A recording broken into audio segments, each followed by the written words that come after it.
ওমন রমজানের ওই রোজার শেষে এলো খুশির ঈদ। কবি নজরুল ইসলামের লেখা এই গানটা আজ মন প্রাণ খুলে গাইতে ইচ্ছা করছে, কারণ আজ পবিত্র ঈদ উল ফিতর। দীর্ঘ এক মাস পবিত্র রমজানের রোজা পালন করে ধর্মপ্রাণ মুসলিম সম্প্রদায়ের মানুষ মেতে উঠেছেন খুশির ঈদ উদযাপনে। গোটা বিশ্বের পাশাপাশি ভারতেও পালিত হচ্ছে ঈদ উল ফিতর বা খুশির ঈদ। আপনারা দেখছেন কলকাতা এয়ারপোর্ট সংলগ্ন কৈখালী মণ্ডলগাথির ছবি। এদিন সকাল ঠিক ৮টায় মণ্ডলগাথি জামে মসজিদ এবং ঈদগাহ প্রাঙ্গণে ঈদের নামাজ অনুষ্ঠিত হয়। নামাজ শেষে একে অপরের সঙ্গে কোলাকুলি এবং শুভেচ্ছা বিনিময় করেন সকলেই।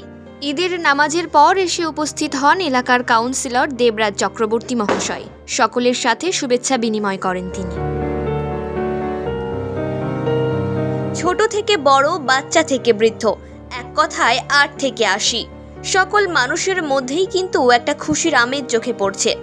নতুন পোশাক পরে নামাজ শেষে একে অপরের সঙ্গে কোলাকুলির মাধ্যমে শুভেচ্ছা বিনিময় করে এবার সকলেই নিজের বাড়ির পথে, কারণ ঈদ মানেই তো ভরপুর খাওয়া দাওয়া, তাই তাড়াতাড়ি গিয়ে খেতে হবে। তো আপনারাও আজকের দিনটিকে দারুণভাবে উদযাপন করুন পরিবার, বন্ধু বান্ধব এবং সকলের সাথে। আর অবশ্যই চোখ রাখুন আপনাদের চ্যানেল N24 টিভিতে। N24 টিভির পক্ষ থেকে সকল দর্শক বন্ধুদের জানাই ঈদের অনেক অনেক শুভেচ্ছা এবং অভিনন্দন।